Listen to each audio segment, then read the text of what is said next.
Et coucou tout le monde et bienvenue sur ma chaîne Mademoiselle Soso et ses lectures, j'espère que vous allez tous très bien. Aujourd'hui on se retrouve pour la vidéo comparative du film Harry Potter et le Prince de Sang Mêlé.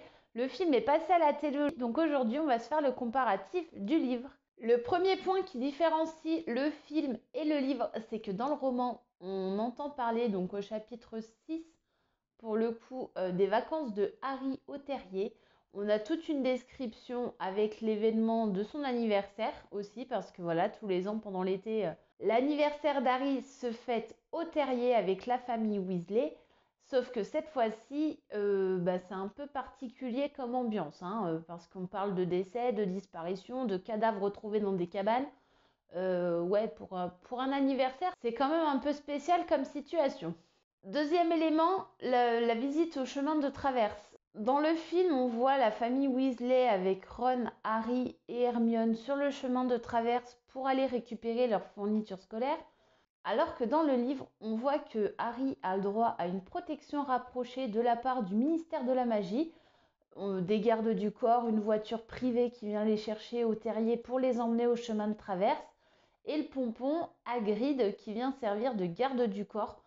Chose qu'on ne voit pas dans le film, c'est vrai qu'on ne sait pas si le ministère fait quoi que ce soit pour pouvoir le protéger ou qu'il puisse tout simplement qu'il évite de se retrouver nez à nez avec des mange-morts à tous les coins de rue, quoi. Donc voilà, dans le livre, protection rapprochée, garde du corps et compagnie. Troisième point, la séance d'essayage de vêtements. Bon, quand Harry, Ron et Hermione arrivent dans la boutique, ils rencontrent le gentil petit Drago protégé par sa mère en train de se faire coudre une robe sur les épaules.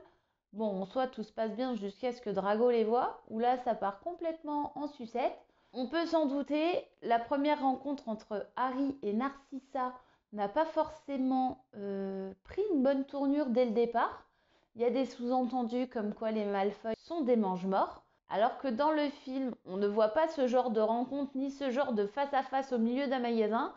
Pour le coup, la vendeuse a une sacrée réaction parce qu'elle fait comme si de rien n'était, en espérant peut-être que ça se calme tout seul.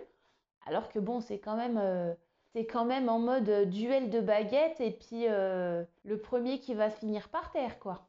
Après les essayages et les achats de robes de sorcier, on va directement dans la boutique de Fred et George. Je pense que vous le savez, à partir du 6, on voit que Fred et George tiennent un magasin de farce et attrape. Et dans le film, on voit Fred et George emmener Harry un peu à part, histoire de discuter avec lui et le montrer les nouveaux produits qu'ils ont mis en place. Alors que dans le livre, on peut apprendre que le ministère de la Magie a fait des commandes dans ce magasin pour pouvoir protéger ceux qui y travaillent. Bon, c'est quand même un magasin de farce et attrape, donc ça peut faire bizarre. Donc du coup, Fred et George se sont lancés dans les défenses contre les forces du mal pour pouvoir fournir le ministère de la Magie. Bon, c'est quand même un peu bizarre, mais pourquoi pas, après si leur truc il marche, tant mieux pour eux, hein. Dernier point, et ça sera fini pour aujourd'hui. Si vous voulez savoir la suite, je vous laisse vous procurer le roman. La boutique de Fred et George, dans le film, on n'en parle pas, mais c'est Harry qui l'a financé avec le gain qu'il a eu pour la coupe de feu. Il a décidé de leur donner le fonds d'investissement pour qu'ils puissent ouvrir la boutique. Du coup, dans le livre, on peut voir la reconnaissance que Fred et George ont envers Harry à ce moment-là. Et du coup, ils ont décidé que tout ce que Harry voulait dans la boutique, il ne le paierait pas. C'est sympa, franchement, une boutique de farce et attrape où tu peux choper des trucs pour te protéger et pour pouvoir te camoufler. Moi, perso, je dis oui tout de suite, hein.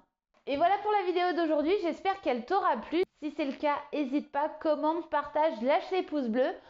On se retrouve très bientôt pour une nouvelle vidéo. Prenez soin de vous et je vous dis à bientôt. Salut!